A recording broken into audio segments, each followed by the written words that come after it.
Well, me, I'll go for offer B. Offer B? Why do you think offer B is better? Because of the incremental part of it, each and every year it goes up by 100. But I don't know after computing whether it will be the worst choice or worst offer. No, there's no offer. Yeah, it's employment. Yeah. Yes, but now, Yeah. as I'm seeing the offers, the cumulative part of it is 3.9. It's across board for all the offers. But if you're seeing the figures literally, I think offer B is appropriate for me. Okay.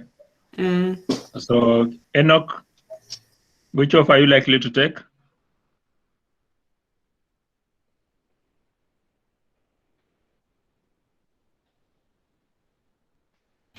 Hello. Hello.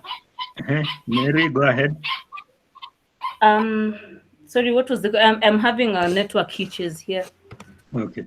There's a question I had sent earlier. Have you seen that question? Okay, Enoch, you can go ahead. Sir, I also have a problem with the network, and I also can't recall where the message is.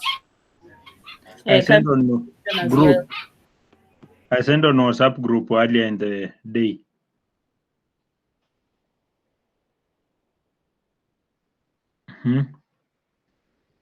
So, Esther, did you see the question?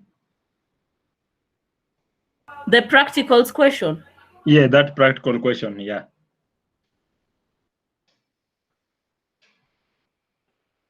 To be honest, I'm opening it now. Okay, we'll allow you some few minutes. We can give someone else who has already seen to contribute. Either Esther or Valerie. Esther, I can see you are around.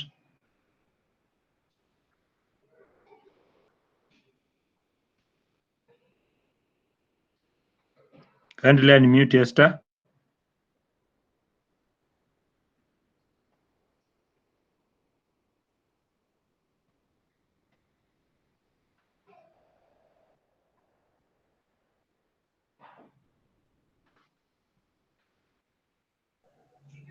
Which question? There's a question. Yeah. This one saying employment in the country. Yes, yeah, that one. Let me see, then I will. Okay. Valerie, have you seen the question?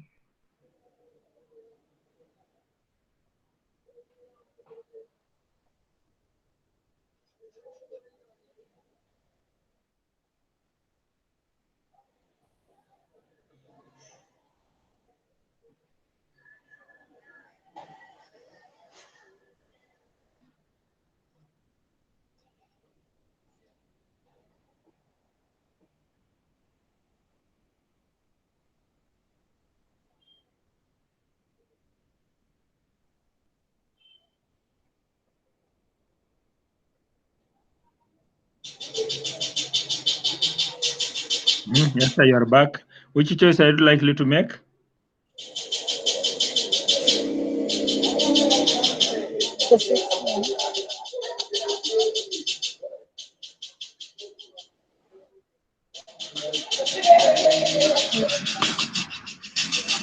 What are you talking to us?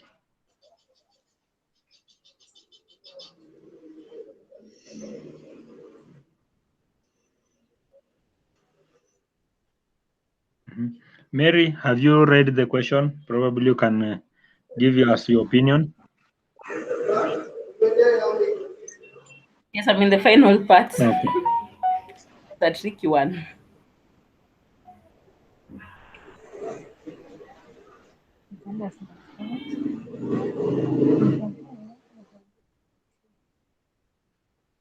So, Esther, if you're not talking to us, kindly mute.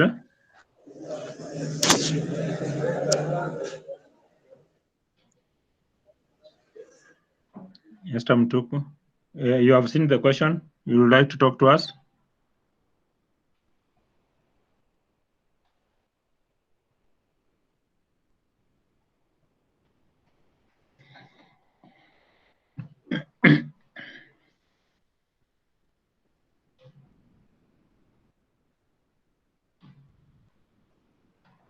Maybe I'd take offer B. Offer B. Why do you think offer B is better? Because as the years go by, my salary is increasing. Offer C, the salary is constant. There's no increase. But at least when I started in year 1 with 400,000 and I'm at year 6 with 900,000, I'll feel motivated because at least there's some increase. There's a possibility of being my salary being increased. You know? So you are concerned about growth. Yeah. So offer B has some growth, element of growth. Okay. Let's get our opinion of another person. Valerie, I can see you are back. Do you have an opinion? Which offer are you likely to take? I can agree on offer C. Why offer C? Because of the instant salary. No depreciation, it's just constant. So you are able to budget with that salary and you are able to plan, huh? Yeah. Okay. So we are waiting just for Enoch and Esther. Whoever give us the first new opinion, we'll go with it, and then we come back and do whatever we want to do. Okay, Enoch, go ahead. Yes.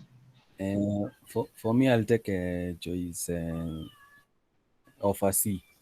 Offer C. Why? Reason being that if I have a constant salary all through those 6 years. Also concerning the issue about nowadays, hii mambo wanasema uchumi. So if I have a constant salary each and every day, I think it will be better because I am guaranteed that at the end of the day, I can plan for what I have. The salary that is. So you are able to make your budget and balance with it. Yes, definitely. So that's also good. So only Esther is remaining.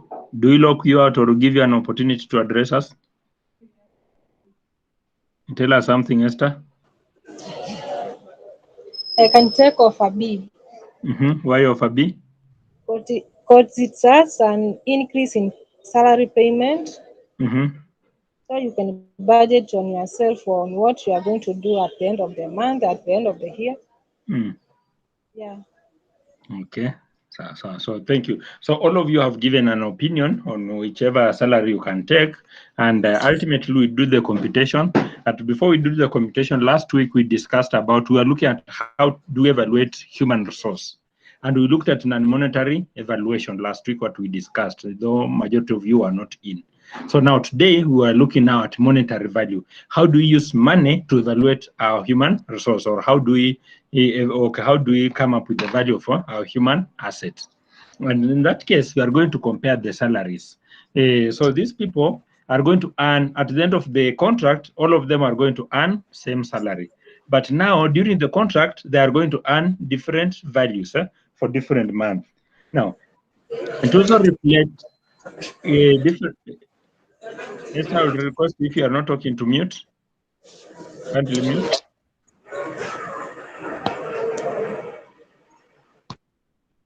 Okay. So I was saying that when you look at the employees, we'll make most employees are rational and they will make rational decisions. Like now, what we have made, those are rational decisions. But now we want to look at a human resource manager referred as Levy and Schwarzer. So they conducted a study and they recommended that we will need, other than just being rational human beings, that we can also use some computation to arrive at some figures so that we are not just being rational. Because we are looking at it from the way you have been making decision, considering probably how do we come, who are people going to depend on us and other factors. But now Levy and Schwarzer, when they discussed about this, they said we can, yes, as much as we are going to earn at the end of the 6 years, same amount of money, but now that does not mean we'll have same value. will automatically have different values. So if we work for 6 months, probably for 6 years, probably by the end of the 6 years, we'll find that one of the employee has bought a matatu or has bought a private car. Another employee has bought a home. There's another employee who will not have bought anything. He'll still be living on the rental units. So, and what brings in the differentiation is that the other person who has done so much development, he has done it because he took the highest value of that particular salary, or the package that has highest value. So in that perspective, I'll open a whiteboard and we want to do it practically, and then we see if at all our choice is the correct or we have made the wrong choices according to this researchers called Levy and Schwartz. So for us to do the computation, we'll compute starting with the offer A. So we'll draw a table. We'll draw a table of this magnitude. We'll pick a pen. Have offer A.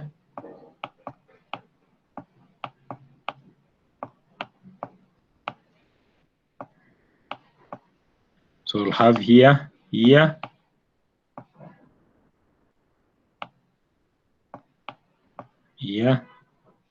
salary,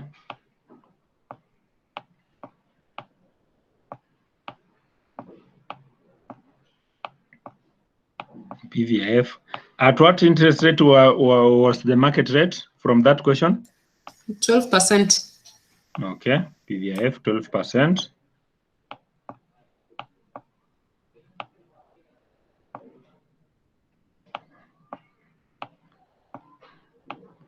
Okay, it's not, some of the figures are not very straight because I'm using a keyboard to draw. And then we'll have NPV.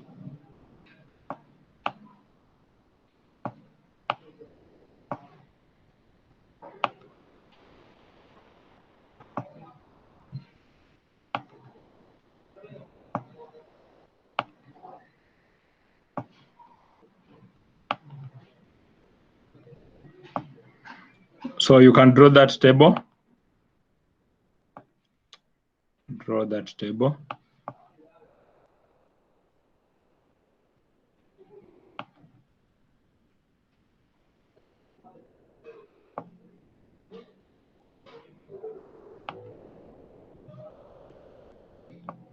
So under year, we have year 1, 2, 3, 4, 5, and then 6.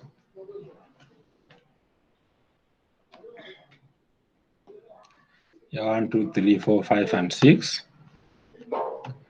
Then under salary, record the salary for year 1, and for offer A.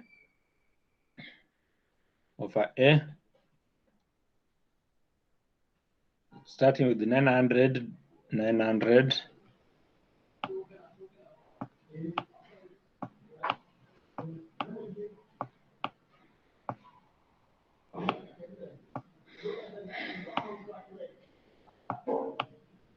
800.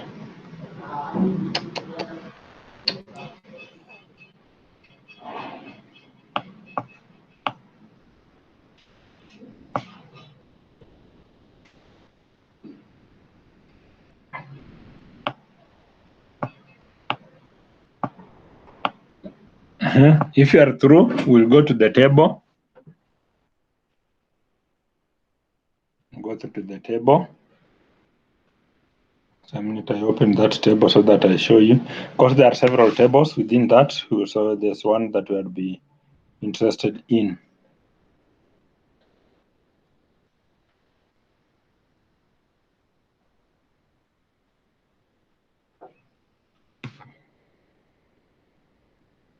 Okay, I believe you are able to see the table I'm showing. Now, on this table, look at the top. It has a title. So the page 1, it has future value interest factor. table 1, it's named as table 1 future value interest factor. So we are not interested with that particular table. We are interested with the present value interest factor. So we go to the second table, scroll to the second table. Still, the second table is talking about future value interest factor. So we go to table 3.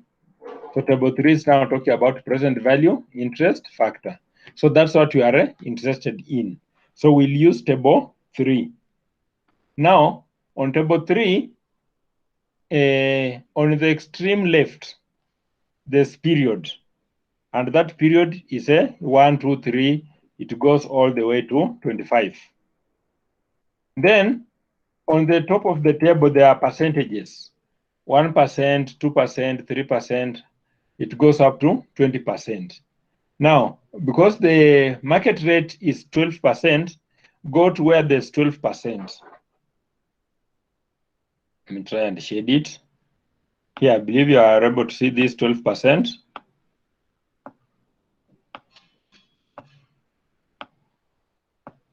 Now, because we have from year 1 to year 6, record these values from year 1 to year 6.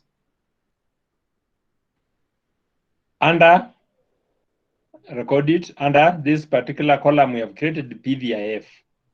Under this table of PVIF, record those values from year near 12%, from year 1 to year 6, as they are in that sequence.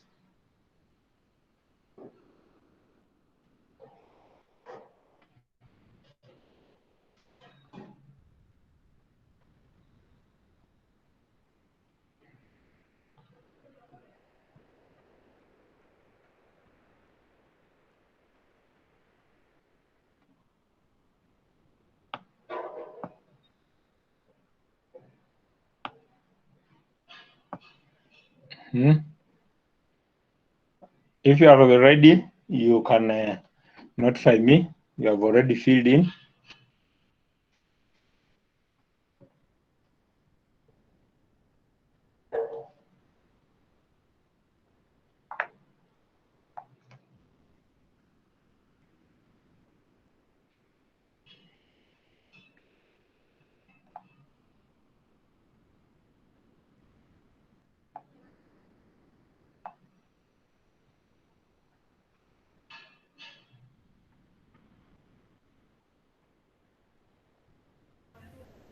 You are ready?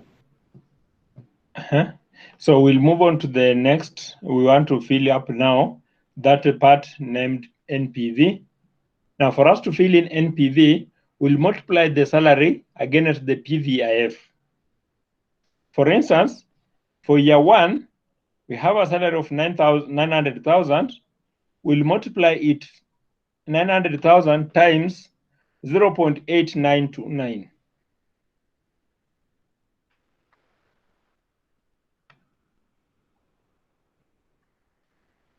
I'll repeat. We are multiplying 900,000 times 0.8929, which is our PVIF. What's the answer? 803,610.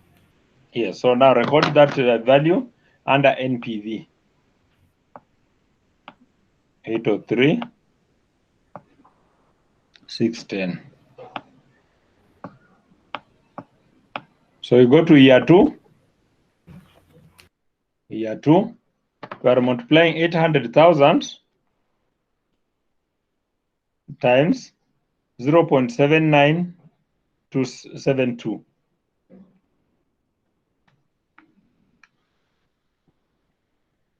0.7972. And what's the value? 63,7760. Yes, record there under year 2.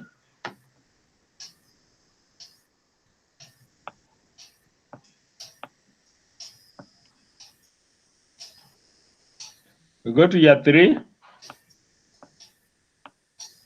Year 3 is 700,000. And 700,000 will be multiplying by 0.7118.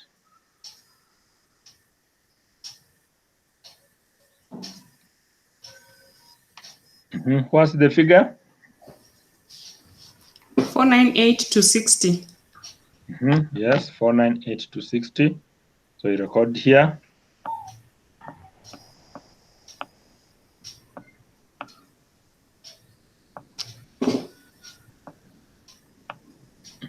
We go to year 4. Year 4 is 600,000. We'll multiply by 0.6355.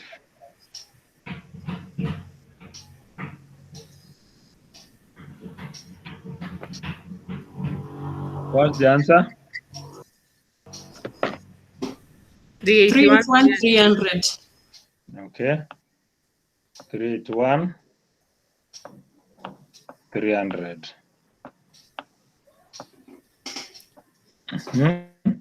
We move on to the next year. That's year 5 now. Year 5 was how much? 500,000. Yes. 500,000, and we'll multiply by 0.5674.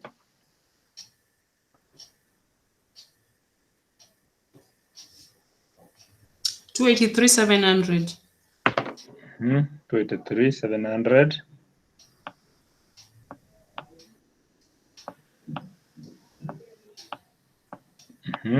We go to the last year is 400.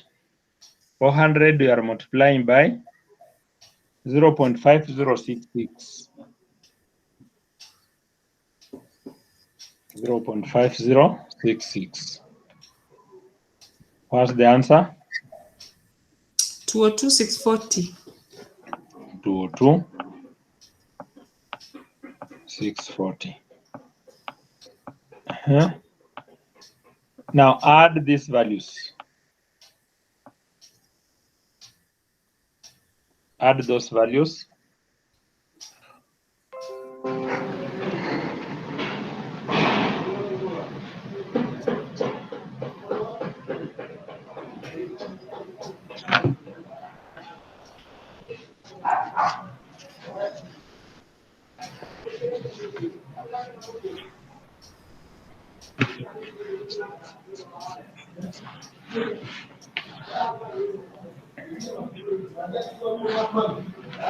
What's the total?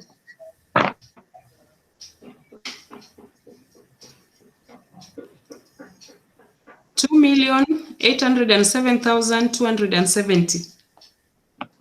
2,870,000. 807. 2,807,270. I'm going to get a razor.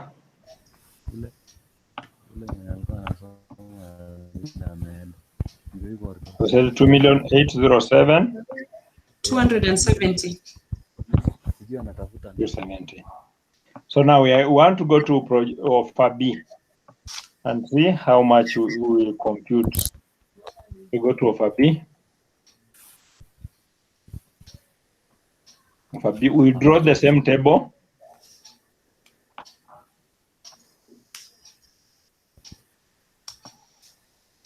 We draw the same table.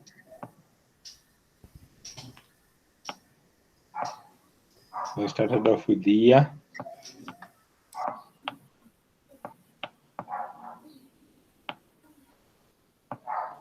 Then we had salary.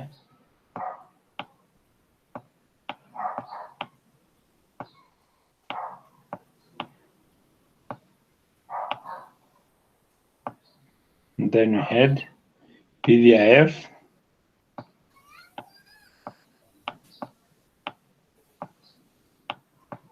That's at 12%. Then we had NPV.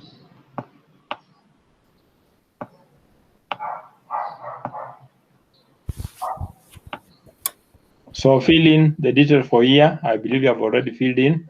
That's easier. 1, 2, 3, 4, 5, 6. Fill in the salary for offer B.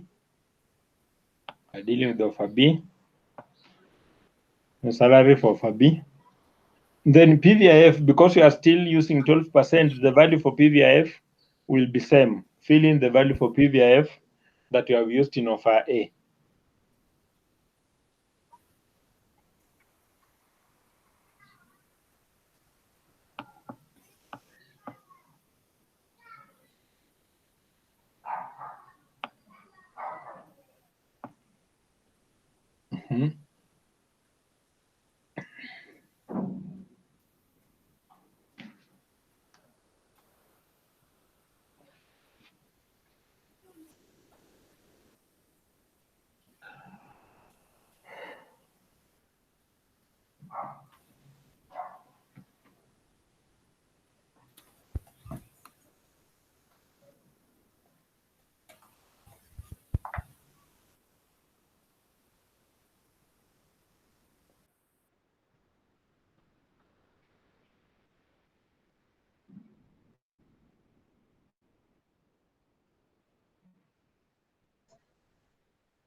Through, we start filling in NPV.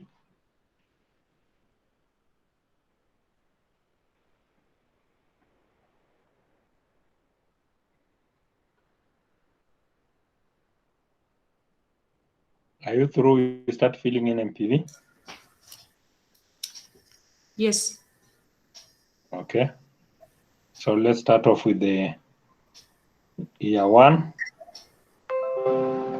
So year one salary for offer B is 400,000. We are doing 400,000 times 0.8929. 400,000 times 0.8929.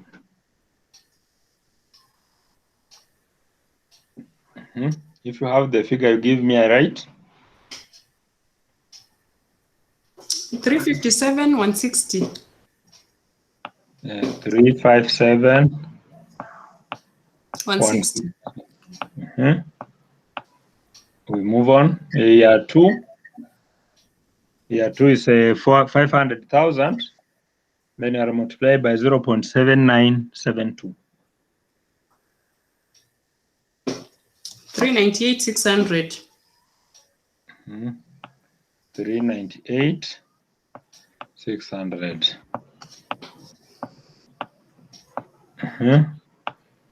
We move on. The next year is 600,000. We multiply by 0.7118. 427. You said 427? 080. 080. 080. Move on to year four. In year four, we are talking about 700,000 times 0.6355.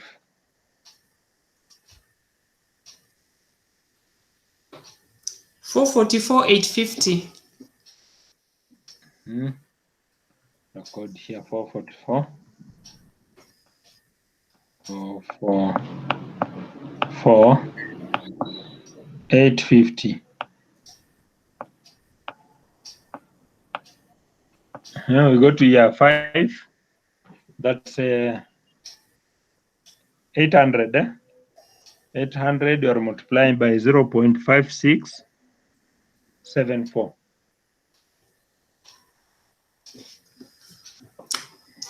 453, 920. 453, 920. And the final one, 900,000, will multiply by 0.5066. 900,000 times 0.5066. 455, 940. 455, 940. 940.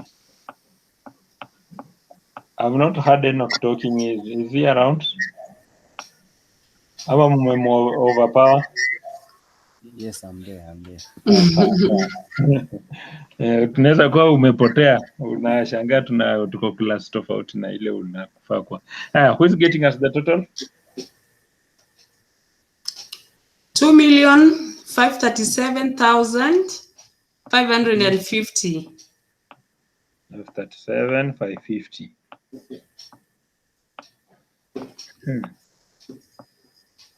So offer B, offer C.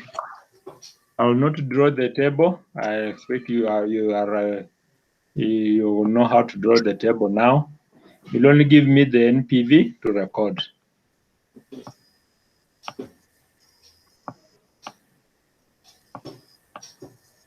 So if you are ready with the NPV for year 1, you tell me.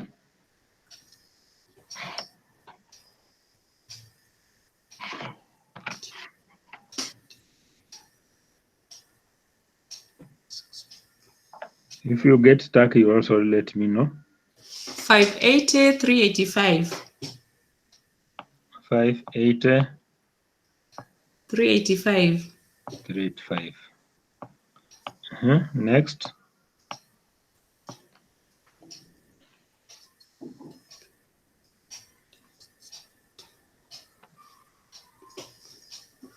$518.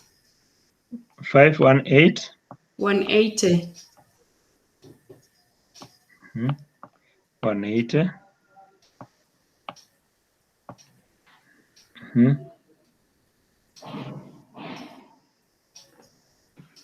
Next. 462, 670. 462, 670. Next.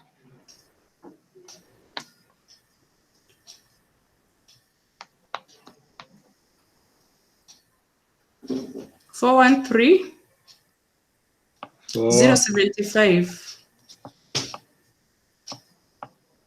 075. For year 5.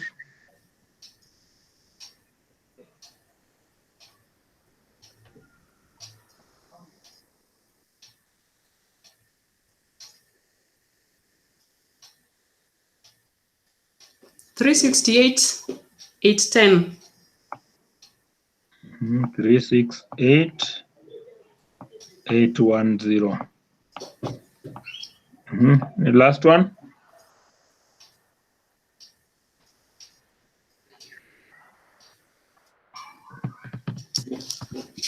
329 to 90. 329 to 90.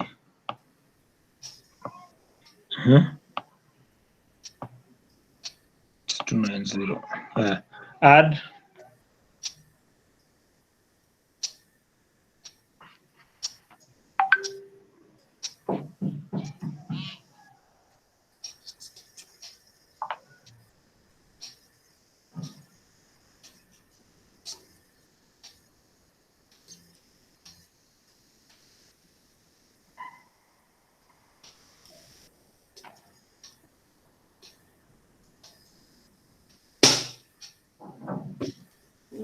$2 million.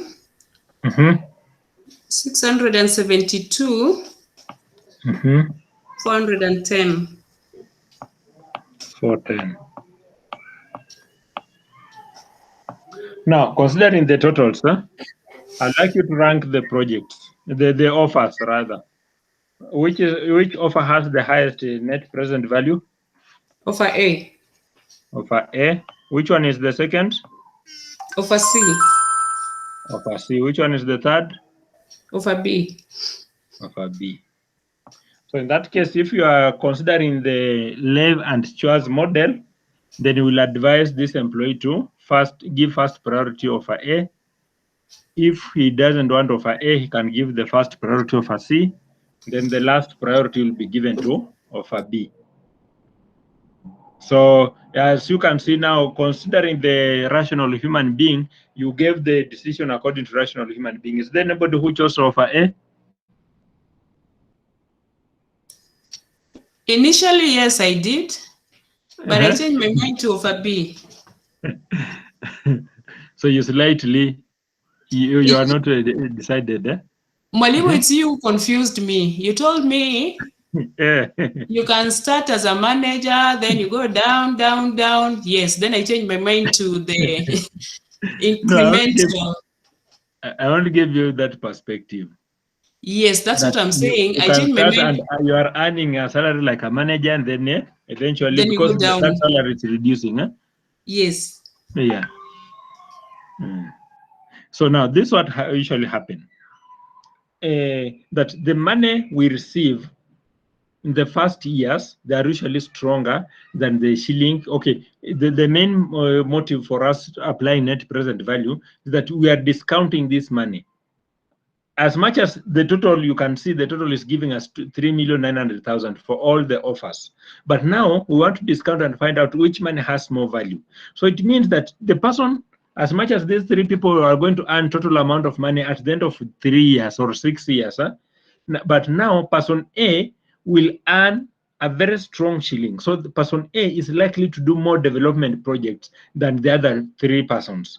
So that's why it's likely we have a same contract, same amount of the contract, but you find somebody has already constructed a home at home. He has constructed a house. In Nairobi, he has bought a plot. He's living in his own home. He has a car. Yet another person is still living in rentals. However much we look at it, that at the end of the contract, all of them will have earned the same amount of money. But now they will not have earned the same value of money. They will have earned a same amount, but not same value. So the money you get in the first years have higher value than the money you'll get in the subsequent years. As the years go, you only look at that table for NPV. As years goes by, that decimal keeps on reducing. It keeps on reducing up to 0. Good. So in that case, we'll advise that particular employee to select option A. Now, having looked at this, let's look at the disadvantages that this model has. Let's have advantages. Okay, this model has some disadvantages. Let's discuss them. That this model implies that the future work conditions of the employee will not change over the span of his working life, but will remain the same as at present. That what Lev and Stewart assume, that when you have been employed, you will still remain doing the same nature of job over years. That will not change. You will not be promoted. You will not change the position. You will not change the department. If you are employed as a clerk, you will work as a clerk for the rest of your life. If you're employed as a manager, you will not be demoted somehow. You will remain a manager throughout your life. So, which is not very correct. And then number two, that the approach does not take into account the responsibility that the employee will withdraw from the organization prior to his death or retirement. That this method is somehow not realistic. That it's assuming that once you have been employed, you'll serve that organization to the end of the contract. Unless there are two considerations that we are making, which are natural attrition, that either you leave the employment through death or you leave the employment through retirement, of which management has no control over. But now that's not very realistic, because you have seen a number of people. You'll be employed as a clerk. Probably you have been employed earning that offer A. You have taken offer A. You work for first year, second year, third year, then you quit. So you go to another organization which can still give you that high value, because now your salary has reduced. Now you can look for another organization where you'll be able to earn high value. So in that case, it will not be applicable by that model. Then the another one, it ignores the variable of the career movement. It ignores the variable of career movement of employee within the organization. That when you join an organization, for instance, all of you are training to become human resource manager. You can get into organization, then you realize there's opportunity in marketing. So you leave human resource management and you go do marketing, so you'll have changed your career, or you have joined as a human resource manager, then you realize there's a vacancy in procurement and you can offer your services there. So you change from marketing, human resource manager to procurement. So in that case, this model or ignores such a movement, because with those movements, there's likelihood that you can move from one department to another, then your salary will also change, or your package will also change. Probably you are moving to a high responsibility area, so it means there will be some responsibility allowance. Or you are moving to another department, you'll still be paid higher. The other department could be earning higher than where you have been. So this model ignores such information. Then the second last disadvantage, it does not take into account the role of changes of employees. That employees usually change their roles. You could be in the same position, but you have changed your role. For example, we could have employed you, let's say if it's in a bank, we have employed you as a clerk, receiving cash, customers coming to deposit and also making payment for those who come to withdraw. So that's your role. But you can also move you and say, rather than just paying cash and receiving, go and you still remain a clerk, but now your role has changed. You are a customer service officer. So you'll just be attending to issues that customers are raised, but no, you are not paying them or receiving money from them. So in that case, you have changed role. So this model ignores such an information. And when you change those roles, there's likelihood that the role you are taking, because we value growth, there's likelihood that the role you are taking will enhance growth, so you'll earn somehow a substantial amount of money. Then, or you could also have been demoted. So in that case, you have been moved from a more lucrative job to a lesser lucrative, though you are maintaining the same job status, but now because you have been demoted or moved to a lesser department, then your salary is also likely to reduce. Then the last one, this method does not give correct value of human assets, as it does not measure their contribution to achieving organizational effectiveness. That we are only looking at how much are you going to earn, but we are not looking at how much are you bringing to the organization. So that's the disadvantages that this method has. We are only concerned how much we are going to pay you, not how much you are going to generate for us. So you may get, yes, as much as we are paying you this much, but whatever you are generating to organization is much more, some of higher value. Or we could be paying you high salary, but we can't see your value in organization. Your contribution in organization is insignificant. So far, any question according to that particular model? So we have looked at Lev and Strauss model. Any question?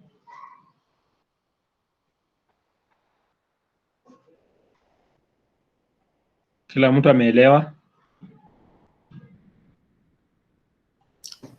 Yes, we can move on.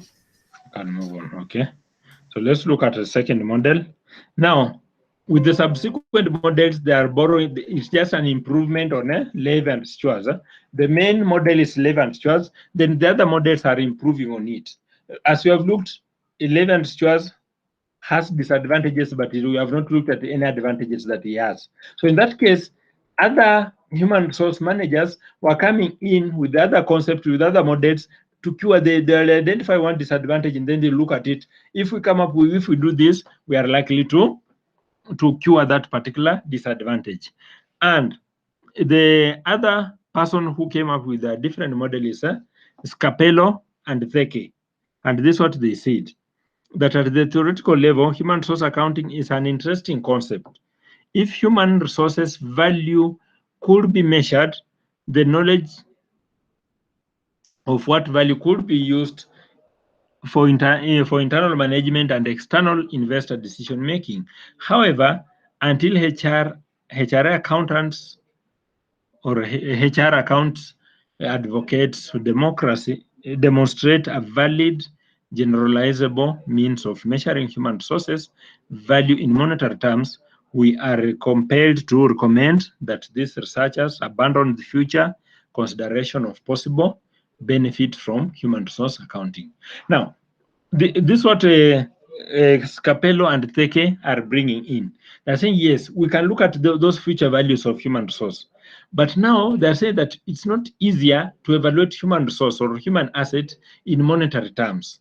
So since it's not easier for us, or we cannot demonstrate, there's no evidence that demonstrate that we can actually measure human beings in terms of their future value, then it's not viable for us to employ that particular model. So they argue that that model should not be used.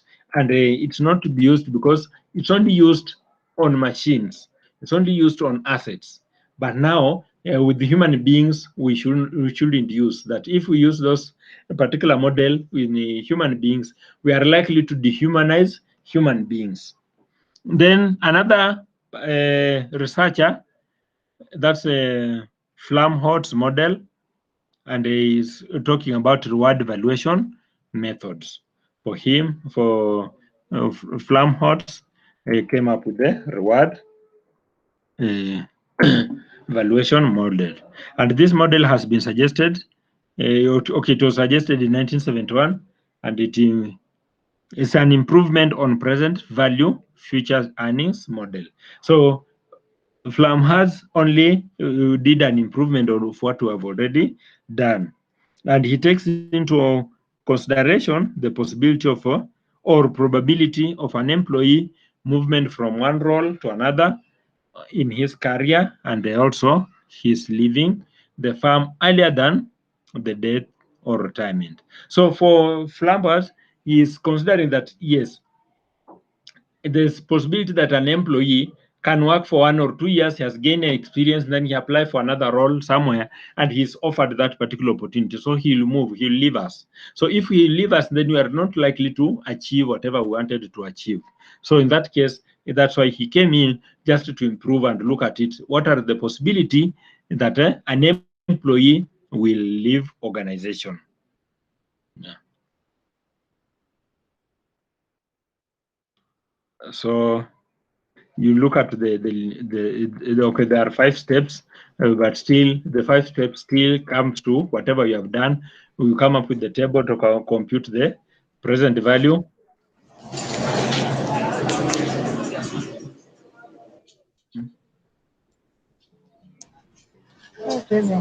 Esther, you want to say something? No. And then mute. Okay. So limitation of that particular model, that this model suffers from nearly all the drawbacks from which the present value future earnings model suffers. That as much as Flamholtz model was a review of the Lev and Schwartz model, but it also still have the same disadvantages that the other model has, because it's still looking at net present value. It's only looking at, is probably adding some just few inputs that other than the salary, you'll also have some benefits and all that. That's what it's adding in, but now it's not, it still suffers the same disadvantages that the other model has. And then it's also difficult. Other than now those disadvantages, there's other disadvantage for this model, that's difficult to obtain reliable data for determining the value derived by an organization during the period a person occupies a particular position. That for now, I'm serving Kenya Institute of Management. Now, for this model, it was evaluated that we are not just looking at how much money you are earning from the organization, we are also looking at how much money are you generating for the organization. Now, because today I'm teaching at or serving Kenya Institute of Management, there's a salary that I draw from Kenya Institute of Management. Then there's also returns that I generate to Kenya Institute of Management. Now, at times it becomes very difficult to pin. For instance, in this class, I cannot say that this particular student is just coming to this class because of me.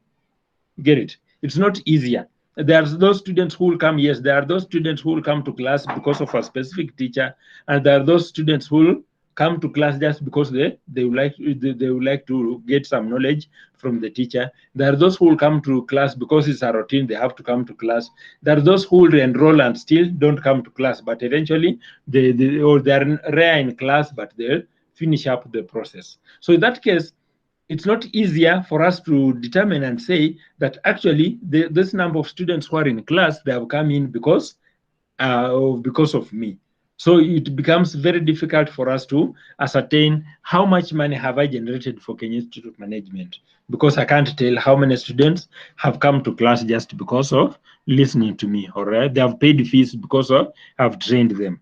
Well, because I will train some of you, you'll do closer to exam, probably you'll not do exam, you'll defer, or there are other factors that are beyond our control. Then the other disadvantage that it ignores the fact that individual operating in a group may have higher value for the organization as compared to individual working independently. That when we form in an organization, we have departments. That if we have a whole department, an employee working in that particular department, the output of that department will be considered the output of all employees within that particular department. But now, if we were to segregate that particular employee to work on his own, we are now removing you from there. For instance, we're now getting you from class, and we say you'll learn on your own. You're not going to ride on the backs of the others. Then you'll find that your performance is likely to be different as compared to your performance now when you're in class. When you're in class, as if I ask a question, whoever has an answer will respond. Whoever doesn't have an answer will wait for the others to respond. But now, if you were to change and say, now I will teach you individually one by one, then you will find that there are people, the same content, I'll teach you for 20 minutes, then you are done. And there are others I will teach you for 1 hour, because our individual performance differ. That if I come there, the moment I start explaining, probably you start dozing, you start feeling bored and whatever. So I have no alternative but to adjourn the class. But there are those that once I start teaching, the class becomes interactive, that I don't feel like leaving that particular class. So the same thing happens to the employment, that you'll find that there are individuals who will be in an organization, they are working, but they can work under a group. Yes, they'll contribute, they'll push the group members. But now when you separate them and let them work on their own as individuals, then their performance automatically goes down. So in that case, this model is also ignoring that.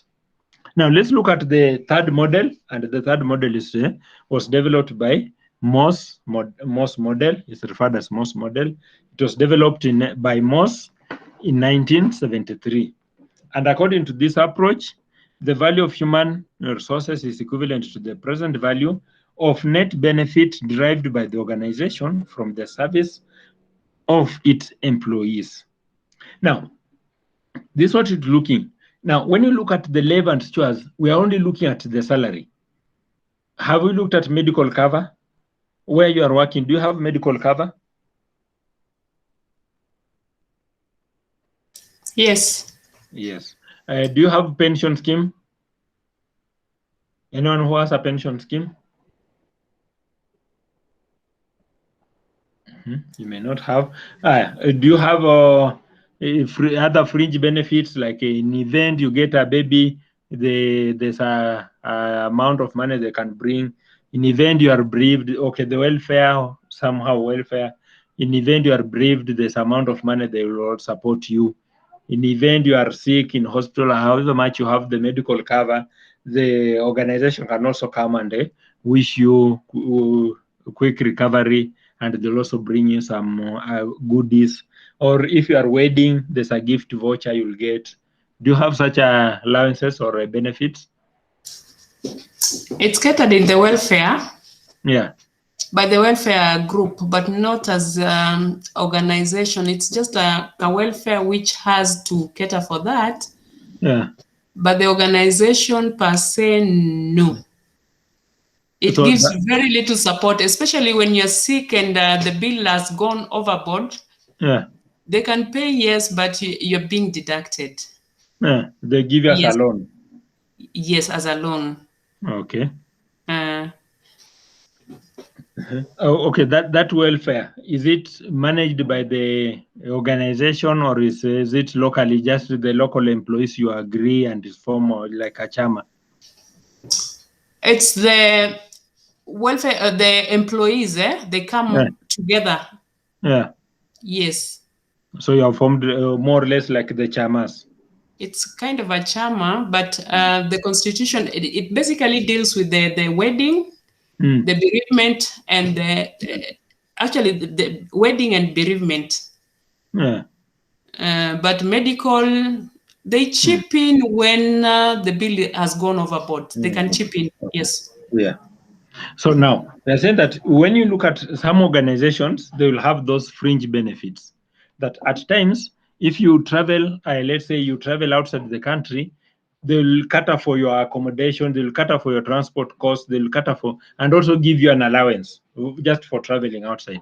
Or even if you are not going outside the country, you're just traveling within the country, but because you are working in Nairobi and they have sent you for an assignment in a different city or a different town, let's say you have gone to Kisumu, they'll cater for your transport, accommodation, and they'll also give you some allowances for being outside, which we commonly refer as per diem.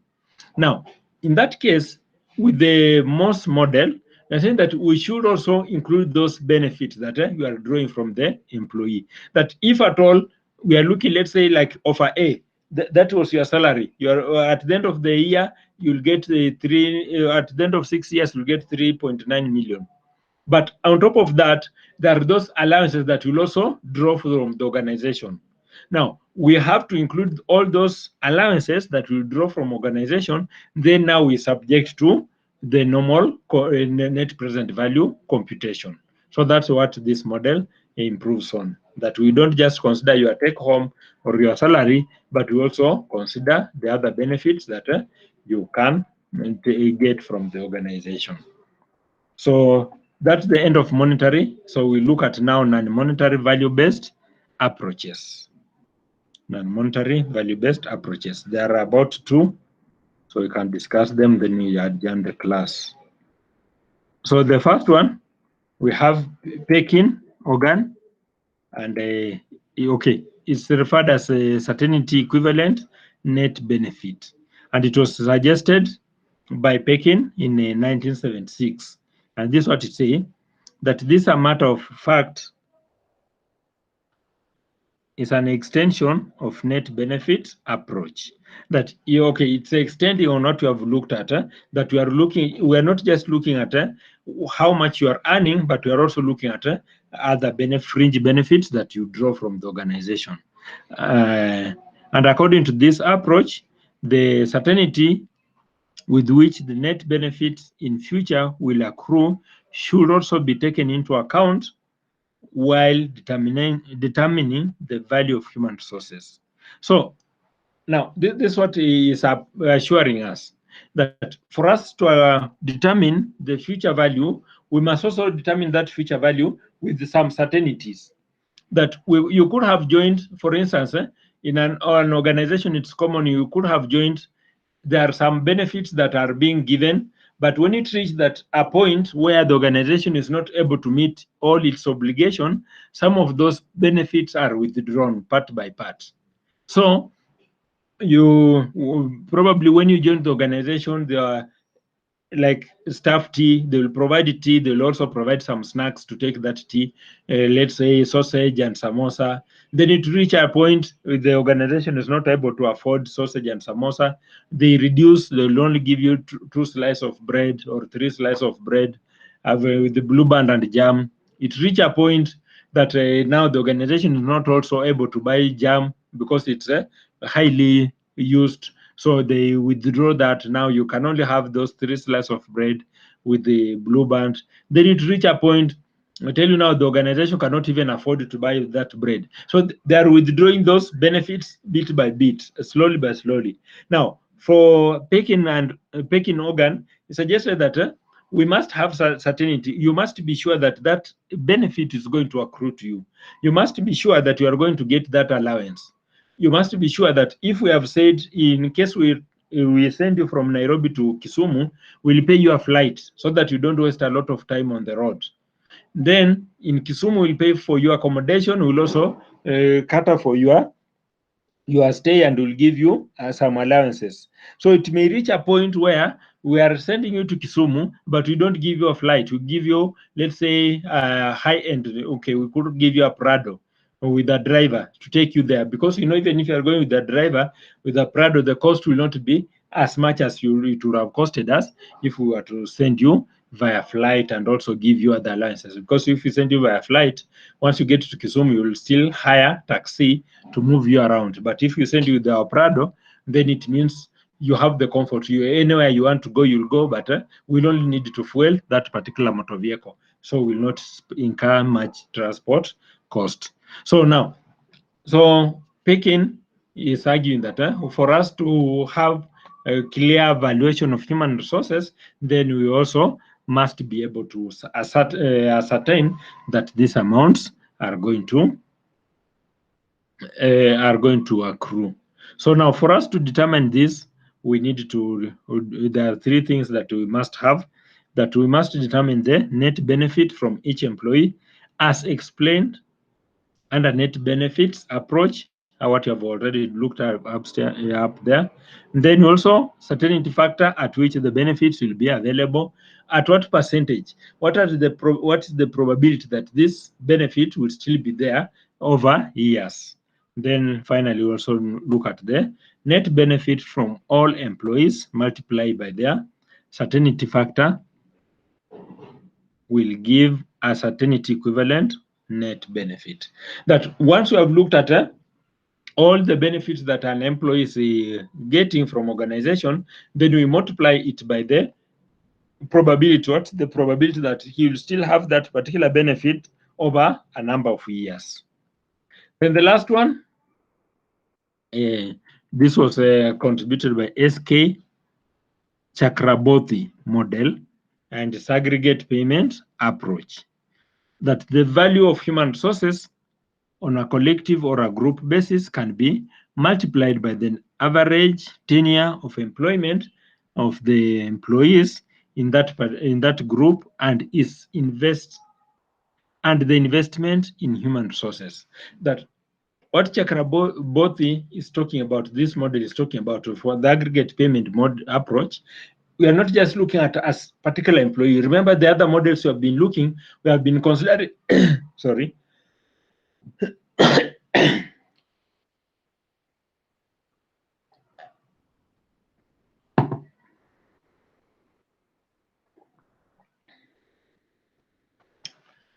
Sorry. So I'll say that the other models you have looked up there, we are considering salary of a particular employee. But now, Chakraborty is suggesting that we don't look at what you are paying a particular employee. We should look at how much are we paying in total.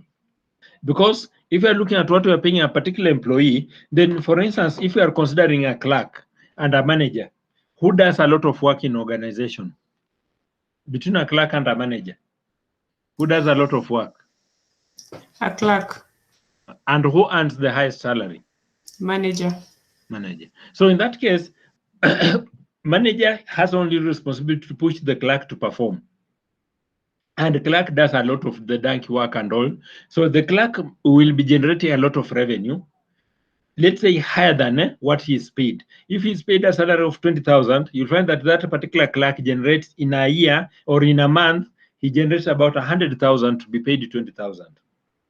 But a manager will take the credit because he look at the cumulative. We have made we have generated revenue of 1 million this month. So that's what you'll say, we have generated revenue of 1 million. But if you ask that specific manager or that manager to identify any revenue that he has generated to the organization, it may not be easier. But still, if we don't have that particular manager, or if we change the management, we are also likely to alter our revenue generation. So in one way, he's also supporting those clerks to generate those revenue, but now he is not directly generating those revenues. On the other hand, the clerk is generating those revenues, yet he's taking the lowest amount of money. So now Chakraborty model is suggesting that now let's not look at how much you are paying an individual. Let's not look at how much an individual is contributing to the organization. Let's lump them together. Like we can say Kenya Institute of Management, Nairobi branch. How much money is being paid as salary to Nairobi branch? We're not looking at how much money is being paid to lecturers, but all the employees of Nairobi branch.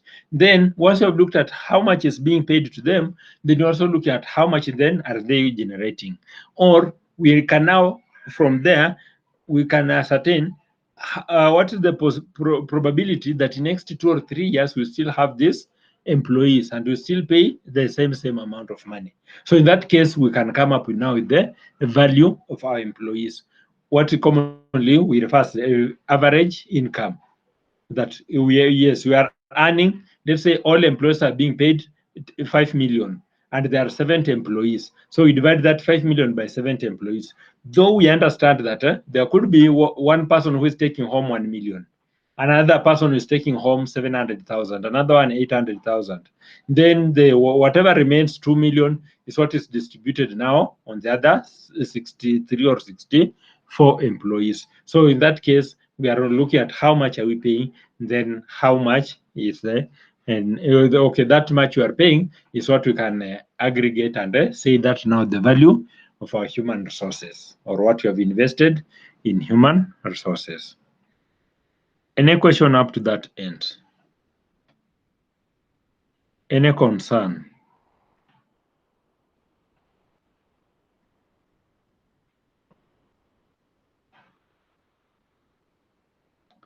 Enoch? Any concern? Okay. Okay. So I have Okay. So it's towards yeah. the end of the lesson. Yeah, we are coming towards the end of the lesson. So next week when we meet, I'll tell you what we are going to discuss. We'll discuss significance of human resource. Okay. This topic 6, which is significance of human resource, is a repetition of the first topic. So we may not dwell on it. It's a repetition of what we had covered when we were introducing human resource accounting. So I'll just send you the notes for that for you to read. So we'll go to topic 7, which is how measuring human resource contribution. We'll look at how do we measure a contribution of human resources to the organization. So I wish you a nice weekend. Let's meet next week, God willing. Just a question, Mwalimu. Yeah. Now, where do we apply on the table? We've only used the present value. Yeah. In an exam setup, are you told to use the present value or the future value? It's you to decide. For exam purpose, they will always give you 2 tables. And the essence is to see if you know whatever you are supposed to do. So you should look at the present value, if interest factor. So you should know which table you are looking at, not just using any table. So, okay, yeah. Yeah, so you should know the table you're supposed to use. Okay, so thanks. Okay, welcome. Have a nice weekend. Okay, same to you. Bye.